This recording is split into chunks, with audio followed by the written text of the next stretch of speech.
갈릴리 성가대와 오케스트라의 귀한 찬양에 감사합니다. 고맙습니다. 세계적인 땅콩 생산지인 미국의 알라바마주 엔터프라이즈라고 하는 도시는 인구 약 2만 명 남짓의 작은 도시입니다. 알라바마주는 19세기까지만 해도 목화 생산이 주된 산업이었습니다. 그런데 1915년에 난데없이 목화 바굼이라고 하는 벌레떼가 나타나서 목화를 갉아먹기 시작하자 이 벌레로 인하여 그의 목화 농사를 완전히 망쳐버리고 말았습니다.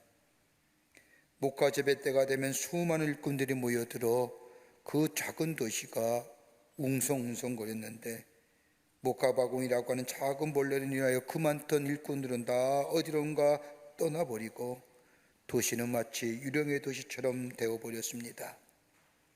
그렇게 힘겨운 한 해를 보낸 그 다음 해에도 이 목화의 치명적인 이 목화 바구니 벌레가 극성을 부려 많은 농장들이 파산의 위기에 처해지게 되었습니다.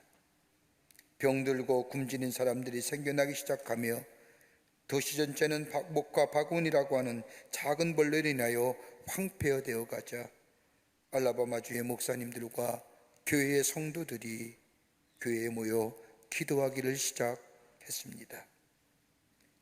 사람들은 하나님을 원망하기보다는 오랜 이 시련을 주신 분 하나님 앞에 감사하며 기도하게 될 때에 새로운 아이디어가 떠올랐습니다.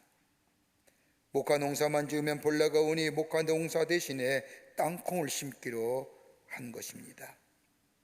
땅콩을 심은 이후에 비옥한 땅에 풍년이 들었고 그것은 더 높은 수익을 가져다 주었습니다. 이런 일이 있은 후 얼마가 지난 후 산업혁명이 일어나 그 지역에 나일론 공장이 지어지고 값싼 나일론이 공급되면서 목화에 대한 수요가 급감하게 됩니다.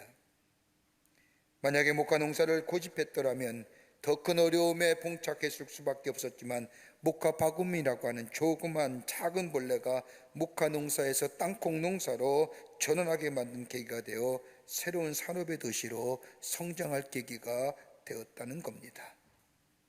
그래서 1919년에 세계 최초로 농해충 기념비를 세웠고 기념비에 이렇게 적어 놓았다고 합니다. 우리는 번영의 계기로서 목화 바구니로 인하여 공경에 깊이 감사하며 이 기념비는 알라바마주 커치 카운티의 엔터프라이즈 시민들에 의해 세워졌다. 여러분, 해충에 대한 기념비를 세운 것도 이상한 일이지만 그것을 얘기하는 것이 아니라 그보다 더 중요한 것은 위기를 기회로 만든 믿음이 우리에게 도전이 됩니다. 미국의 경제학자며 스탠포드 경제학 교수인 프랜시스 후쿠야마라고 하는 사람은 얘기하기를 한 국가와 복지와의 경쟁력은 그 사회가 고유하게 지니고 있는 신뢰의 수준에 의해서 결정된다. 한 나라가 바르게 설 수 있느냐 아니면 더 나은 세계로 나아갈 수 있느냐 없느냐의 그 가름길은 다름이 아니라 그 나라와 그 백성의 신뢰의 수준에 달려 있다는 겁니다. 지금의 사회를 가리켜서 여러 가지 많은 사회적 용어로 정의하지만 한결같이 모두가 다 부정적인 관점에서 이 사회의 현상들을 바라봅니다. 그 가운데 우리의 마음에 가장 불편하게 다가오는 것이 있다고 한다면 지금의 사회를 정의하기를 불신의 사회라고 정의한다는 겁니다. 믿지 못하는 사회, 믿을 수 없는 사회, 믿지 못함으로 인하여 나타나는 사회적 현상은 다름이 아니라 갈등과 대립이라는 겁니다. 한 조사 연구소에 의하면 2013년 발표입니다만 우리나라가 사회적 갈등으로 직불된 비용이 무려 246조 원이라는 엄청난 비용이 사회적 갈등 해소의 비용으로 들어갔다는 겁니다. 믿지 못하기에 갈등하는 거지요. 믿지 못하기에 대적하는 겁니다. 우리의 믿음은 어떠합니까? 믿음에 대한 정의를 말하는 것이 아니라 우리가 가지고 있는 믿음의 내용이 어떤 것들입니까? 사도행전에 바울은 에베소 5장 9절의 말씀을 보면 빛의 열매는 모든 착함과 의로움과 진실함에 있느니라고 말씀하셨습니다. 믿음의 내용은 다름이 아니라 착함이 있어야 되고 진실함이 있어야 되고 의로움이 있어야 된다는 얘기입니다. 하나님을 경외하는 믿음이 우리 가운데 있게 될 때에 우리 안에 있어지는 이 믿음의 내용들, 다름이 아니라 착함이란 것은 인격이요, 의로움이란 것은 성품이요, 진실함이란 성품화된 행동이라 할 것입니다. 이게 믿음의 내용입니다. 이 믿음이 우리 가운데 있을 때에 지식도, 능력도, 권력도 형성되어 할 수 있습니다. 오늘 본문의 말씀은 예수님께서 마치 한탄하시면서 탄식하시면서 말씀하신 내용입니다. 믿음이 없고 패역한 세대요, 내가 얼마나 너희와 함께 있으며 너희에게 참으리요. 이 짧은 탄식은 예수님의 말씀은 이 예수님이 이 땅에 오신 목적을 함축적으로 보여주시는 말씀입니다.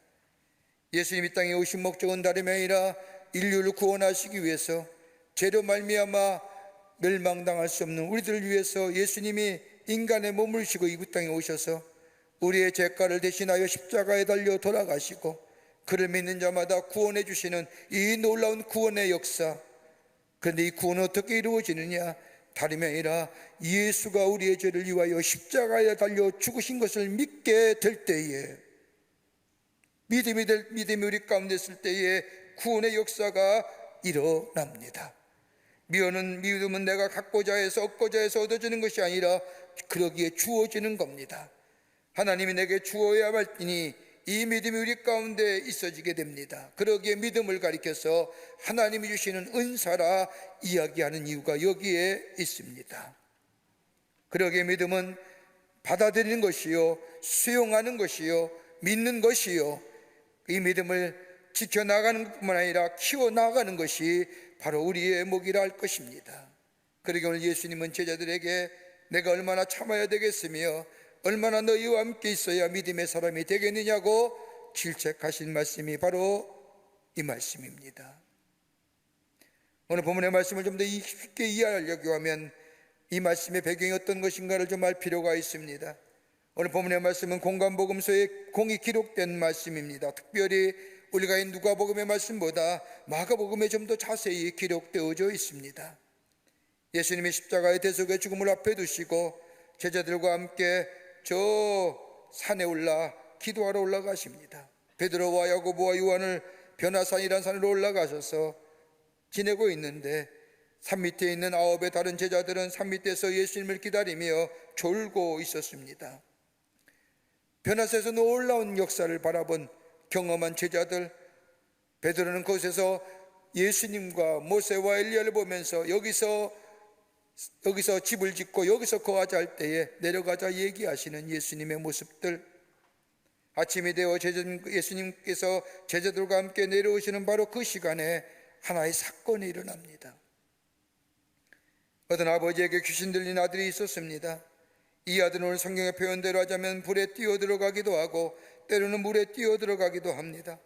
어떤 때는 제 몸을 찔러 피를 내기도 하며 멀쩡한 아들이 이렇게 발작을 일으키려 본 아버지의 마음, 어떻게 해서든지 고치고 싶은 것이 부모의 마음일 것입니다.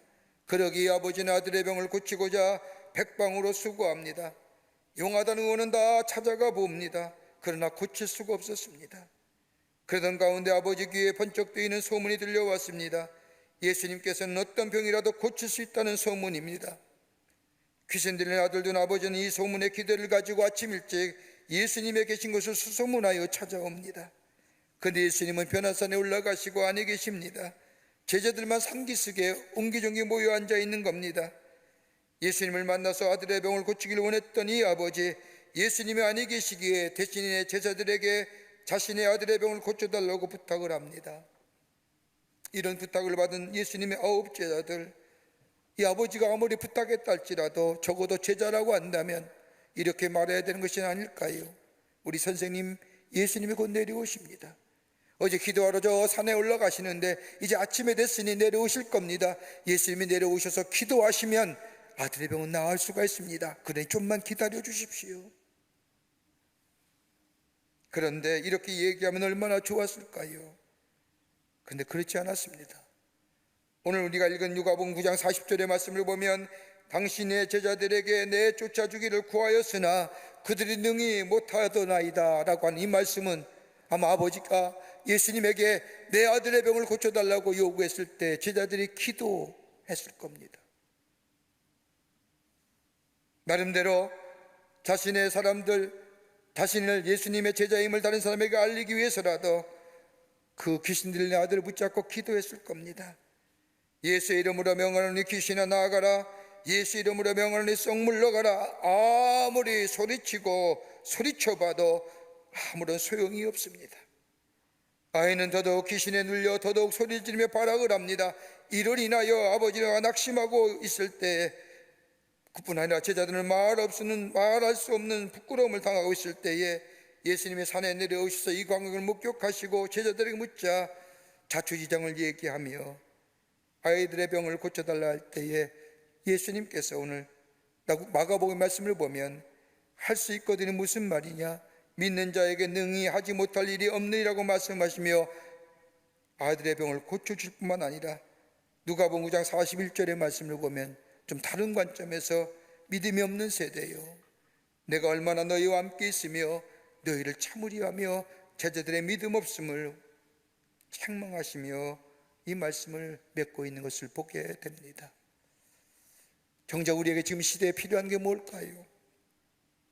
곳곳에 들려오는 수많은 아우성의 소리들, 이걸 이길 수 있는, 또 우리의 삶의 여정 가운데 우리에게 꼭 필요한 것이 어떤 것일까요? 오늘 본문의 말씀은 다름이 아니라 믿음이라고 얘기하며, 어떤 믿음이어야 되느냐, 어떤 믿음이 능력인 믿음이냐 라고 예수님 우리에게 교훈하고 있는 말씀입니다. 오늘 본문의 말씀을 통해서 몇 가지로 함께 말씀을 나누며 은혜 받기를 원합니다. 첫째는 삶 가운데 예수님을 드러내라는 겁니다. 믿음은 다른 것이 아니라 우리의 삶 가운데 예수님을 드러내야 된다는 겁니다. 오늘 본문의 말씀을 보십시오. 예수님의 제자들의 스스로 예수님의 제자로 부르심을 받다는 사실을 너무나 크게 생각하고 있습니다. 자신들이 뭐 특별하게 예수님의 제자가 된 것처럼 생각했다는 겁니다. 여러분 한번 그럴 수 있지요. 수많은 사람 가운데 12명의 사람을 불러서 예수님의 제자로 삼으셨다는 것, 이거 보통 일이 아닙니다. 그러게 사도행전의 말씀을 보면 사도의 권위는 다른 것이 아닙니다. 저들이 많이 배웠고 특별한 경험을 했고 신령한 지식이 있어서 사도가 세움받은 것이 아니라 저들의 사도로 세움받은 이유는 단 한 가지입니다. 예수와 함께 거하였고 예수의 기적을 경험했고 예수와 이적과 표적을 바라보았고 예수의 말씀을 들었다는 그 이유 하나 때문에. 오늘 본문의 말씀을 보세요. 그런 예수님의 제자가 되었다는 것 얼마나 자랑할 만한 일입니까? 더 나아가 예수님과 동행하며 신기한 것들을 많이 봤습니다. 귀신을 내어 쫓는 것, 병을 고쳐주시는 것, 심지어 죽은 이를 살리는 모습들, 어떤 병이든 어떤 사건이든 다 해결하시는 놀라운 능력을 이 제자들은 보았습니다. 본 것만 아닙니다. 실제로 경험했습니다. 누가복음 앞장이나 마가복음 앞장의 말씀을 보면 예수님께서 제자들을 둘씩 짝을 보내어 짝을 지어 전도 여행을 떠나게 하시며 예수의 이름의 능력을 그들에게 허락해 주십니다. 가는 곳마다 예수의 이름을 부를 때에 저들이 예수의 말씀을 받아들이며 예수의 이름을 부를 때에 귀신이 나아가며 예수의 이름을 부를 때에 병 고치는 역사를 경험했습니다. 그러다 보니 마치 자신들이 마치 예수인 거냐, 자신의 능력이 마치 능력의 사람이 된 거냐, 자신들이 마치. 여러분 우리가 잘 알고 있는 말씀 가운데 빌립보서 4장 13절의 말씀을 보면 내게 능력 주시는 자 안에서 내가 모든 것을 할 수 있느니라고 말씀하시지요. 여러분 무슨 말씀입니까? 내가 슈퍼맨이 되는 겁니까? 내가 능력자가 되는 겁니까? 여러분 예수 믿으면 다 능력자가 되는 겁니까? 그 얘기가 아닙니다.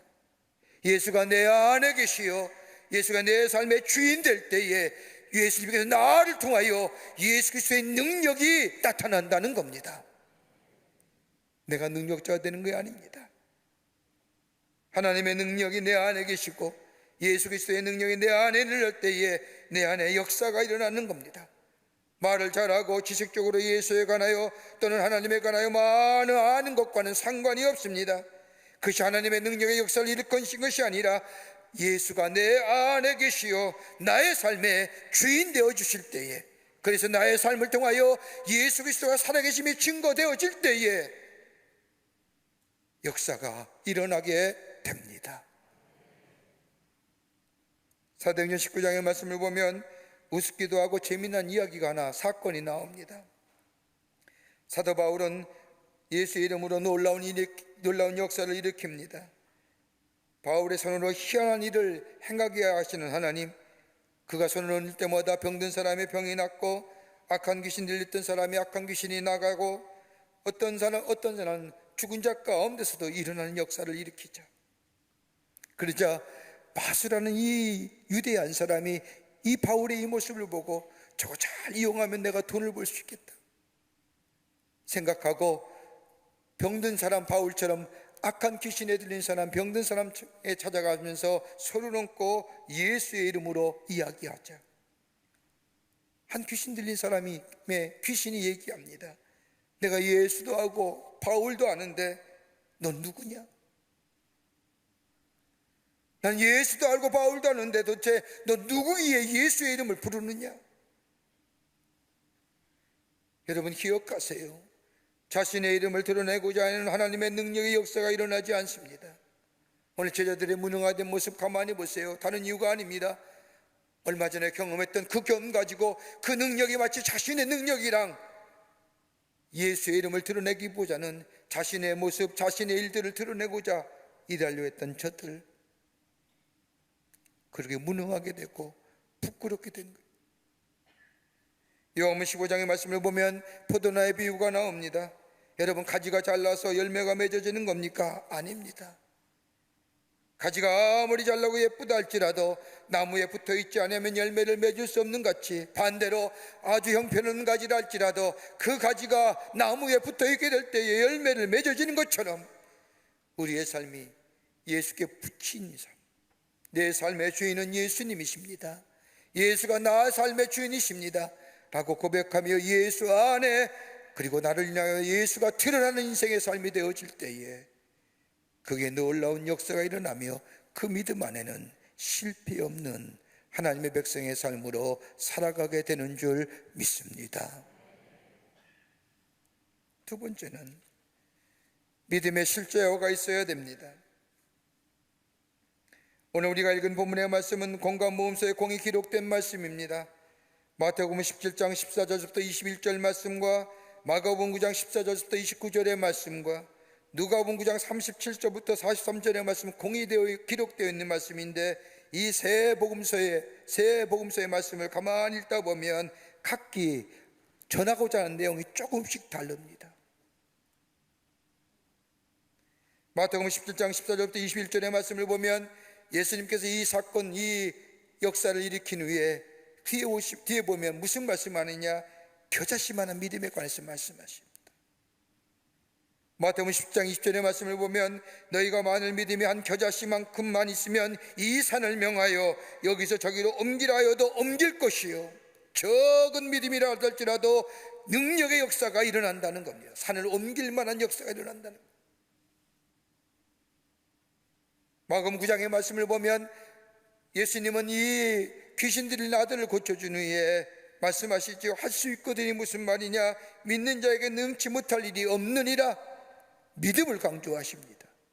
그리고 그 뒤에 기도 외에는 이런 이유가 있을 수 없느니라. 그런데 오늘 이건 누가복음의 말씀은 조금 다른 관점에서 얘기합니다. 같이 공이 마태, 마가, 누가는 믿음에 관해서 얘기하는데 오늘 누가복음에 와서는 제자들의 믿음 없음, 믿음의 무능함을 책망하시는 겁니다. 믿음의 역사예요. 그보다도 다른 것보다 중요한 것이 믿음이라는 겁니다. 믿음이 있은 후에 능력이 있어진다는 겁니다. 여러분, 믿음과 소망과 사랑, 그 중에 제일은 사랑이라고 얘기하는 것, 여러분 가만 보십시오. 사랑한다는 것, 사랑이 그냥 이루어지는 것이 아니라 상대방을 향한 믿음이 있게 될 때에, 신뢰가 있게 될 때에 사랑이 있어지고 그 사랑이 풍성한 열매를 맺게 하는 겁니다. 그러게 바울이 얘기한 것처럼 믿음이 있게 될 때 우리 안에 소망이 있게 되고, 소망이 있게 될 때 우리의 사랑이 넘쳐나는 것처럼 뗄려 뗄 수 없는 것, 그 가운데 최고봉은 사랑이라는 것. 하나님의 능력도 마찬가지입니다. 예수 그리스도의 능력이 나로 나타나신 바 된 것을 믿게 될 때에 능력의 역사가 일어나는 겁니다. 믿게 될 때 믿음의 실제화입니다. 객관화를 주관화시키는 것이고, 실체화를 내 삶 속에 실제 생활에 적용하게 될 때에, 생활화될 때에 열매화가 맺어진다는 겁니다.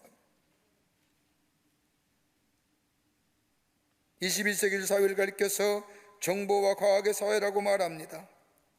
그러면서 다음 세대는 어떠한 세대가 될 것인가, 어떤 시대가 될 것인가, 미래학자들마다 많은 이야기를 합니다만은, 많은 사람들이 공통적으로 말하는 미래의 세계, 이미지 소사이티, 이미지의 세계라는 거예요. 이미지가 현실화야 된다는 거예요. 여러분, 히브리서가 말했던 믿음의 정의, 믿음은 바라는 것들의 실상이요 보지 못하는 것들의 질거리라. 여러분, 뭐로 얘기하실까요? 상상해 보세요. 이미지를 가져보세요. 지금은 안 되건 할지라도 장차 우리 가운데 다가올 그 약속의 성취, 뭐로 이어져요? 믿음 가운데죠.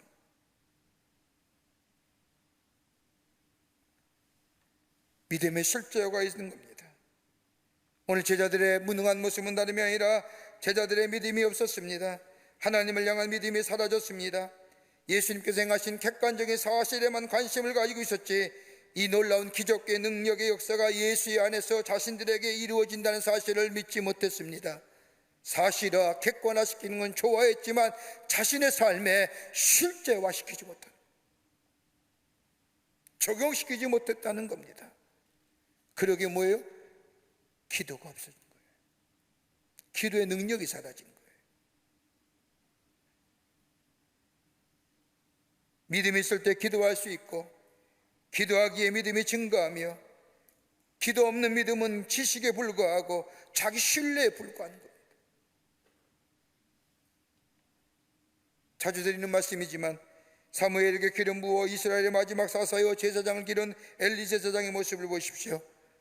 여러분, 블레셋에 들어오고 전쟁을 하고 자신의 아들이 나아가 전쟁터에 나가는데 나라가 위기에 처해 있는데 엘리의 모습 가만히 보세요. 어디 성경을 찾아봐도 기도했다는 얘기가 안 보여요. 나라가 무너져 가는데, 백성이 언제 죽을지 모르는데 나라의 영적인 것과 정신적인 책임이었던 이 제사장, 기도했다는 모습을 찾아볼 수 없어요. 얼마든지 제사를 드릴 수 있어요. 대속죄일에 대제사장으로 이스라엘 백성의 질고와 죄를 위하여 대신하여 저 장막에 들어가 제사는 드릴 수 있을지 모르지만은 뭐예요? 능력의 역사는 일어나지 않는 거예요. 형식만 남아있는 거예요.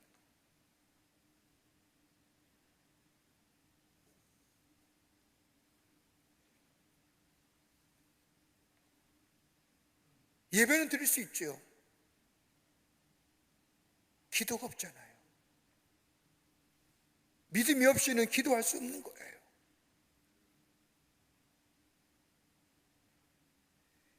사세기에 그리스도교의 설교가였고 성인인 요한 크리소스토모스라고 하는 사람이 유독시아라고 하는 황후로 인하여 유배를 떠나게 됩니다. 예수 믿었다는 이유 하나 때문에, 그리고 나라에 충성하고 나라의 정권에 야합하지 않는다는 이유 때문에 이 크리소스토모스가 유배를 가면서 배에서 이런 얘기했답니다. 아주 유명한 설교를 남았습니다. 주님이 나와 함께 하시니까 두려움이 없습니다. 나를 쫓아내면 나는 엘리야와 같이 될 것이고, 나를 바다에 던지면 나는 요나처럼 될 것이며, 나를 구덩이에 던지면 나는 에레미야처럼 될 것이고, 나를 돌로 치면 나는 스데반처럼 될 것이며, 내가 목매임을 당하면 나는 세례 요한처럼 될 것이고, 나를 매로 때리면 나는 사도 바울처럼 될 것입니다라고 얼굴에 웃음을 띠고 여유만만하며 떳떳하게 서서 유배로 가는 배를 타고 유배장으로 지역으로 갔다는 겁니다. 믿음이 없인 불가능. 믿음의 실제화가 있죠. 오늘 제자들은 믿음의 실제화가 없는 겁니다. 믿음의 구체화가 떨어진 겁니다. 객관적인 사실을 내 주관적으로 받아들이지 못했다는 겁니다. 그러게 말은 했는지 모르지만은 능력이 나타나지 않는. 오늘 내가 믿습니다. 그때 행했던 역사 오늘 내게도 일어날 줄 내가 믿습니다 라고 믿음으로 고백하며 그 믿음을 내 안에 새기고 그 믿음대로 살아가게 될 때에 그 믿음 안에는 실패함이 없습니다.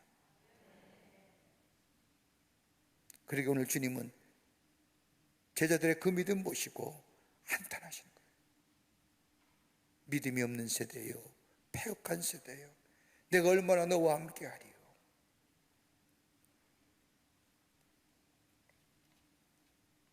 끝으로 온전히 신뢰하는 믿음이 되어야 합니다.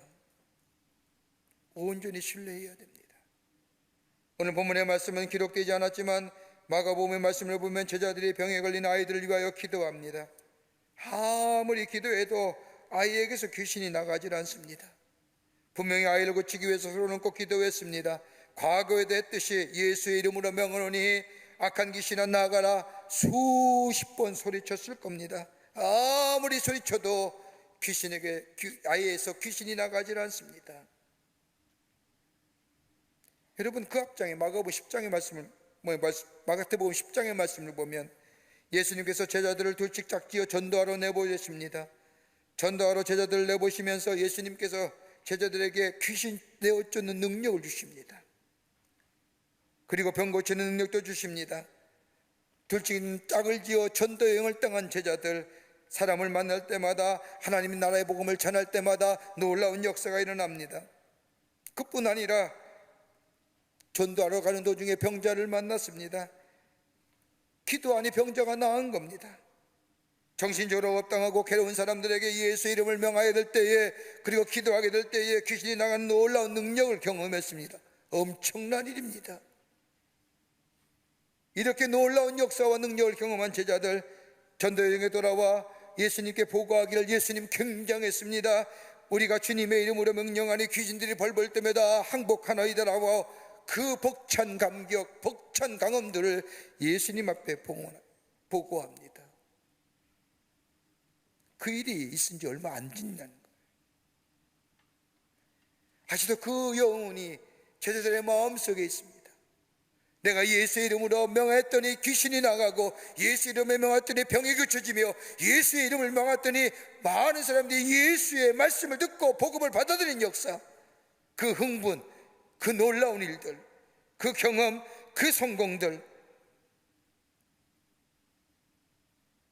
그런데 한 아버지가 귀신 들린 아들을 자신에게 데려온 겁니다.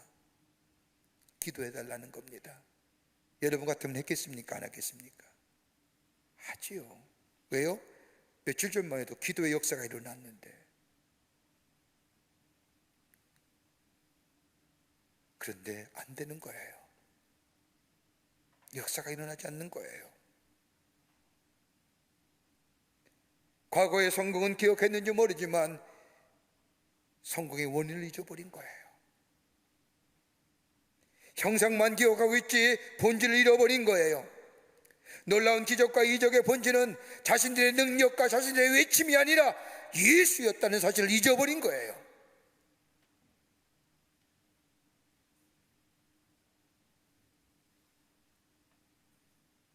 주님을 온전히 신뢰하지 못하기에, 주님의 이름에 드러나지 못했기에 저들은 실패하고 저들은 무능함에 빠져.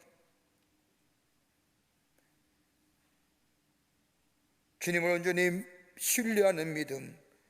여러분, 인생의 결정적인 위기나 삶의 위기 앞에서 우리는 얼마나 예수님을 의지하며 신뢰하며 삽니까? 얼마나 기도의 자리에 나아가고 있는지요. 오늘 제자들의 그 모습을 보면서 주님은 믿음이 없고 패역한 세대여 내가 얼마나 너희와 함께 있으며 너희에게 참으리오라고 책망하시는 거예요.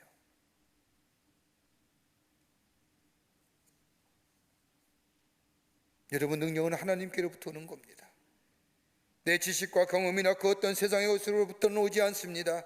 하늘로부터 오는 것이 참된 능력이요, 이것이 영적인 강건함의 비밀이요, 이것이 바로 실제의 믿음의 모습이요, 이 믿음 안에 사는 자는 실패함이 없는 겁니다. 여러분, 우리의 삶이 주님과 하루라도 교통함이 없으면 사탄이 알아요. 이틀이라도 하나님과의 연합함이 우리 안에 사라지면 내 안에 능력의 역사가 사라집니다. 사흘을 하나님과의 연합이 사라지면 다른 사람에게 하나님의 살아계심을 절대로 전하거나 증거할 수 없습니다. 오늘 제자들이 그런 거예요. 놀라운 역사와 경험은 했지만, 체험했지만 온전히 믿음으로 주님께 드리지 못했기에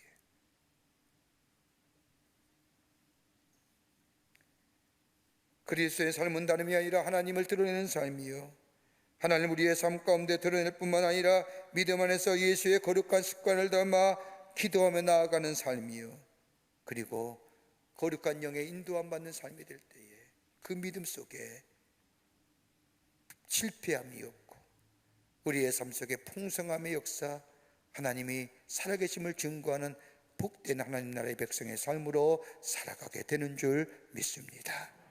이런 믿음의 삶을 걸어가시는 여러분과 저와 되시기를 주의 이름으로 축원합니다. 살아서 역사하시는 전능하신 하나님, 저희들 주께서 사랑해 주셔서 하나님의 백성으로 삼으시며 우리의 삶 가운데 놀라운 이적과 기적의 역사를 통하여 하나님의 살아계심을 증거케 해주심에 감사를 드립니다. 매일매일 삶 속에 주님을 경험하며 주님과 동행하며 주님의 역사를 써내려가는 저희들 되게 하여 주셔서 나의 삶을 통하여 온전한 믿음의 모습을 통하여 저 많은 자들에게 하나님의 살아계심을 증거할 뿐만 아니라 실패 없는 풍성한 열매가 맺어지는 하나님의 백성의 삶으로 살아가게 도와 주시옵소서. 성령이 도우실 줄 믿으며 예수님의 이름으로 기도하옵나이다. 아멘.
지금은 우리 주 예수 그리스도의 크신 은혜와 하나님 아버지의 한량없으신 사랑하심과 성령님의 인도하심이 거룩한 주의 날 주의 저녁 나와 하나님 앞에 예배하며 온라인으로 이 예배에 참여하며 하나님 앞에 영광을 돌리며 우리 모든 사랑하는 성도님들, 저들의 삶과 저들의 하는 일 위에 주께서 지금부터 같이 하여 주셔서 하나님의 영광만이 드러나는 복된 삶으로 주 앞에 영광을 돌리며 하나님의 살아계심을 증거하는 삶으로 주께서 영원토록 함께 하시기를 간절히 축원하옵나이다.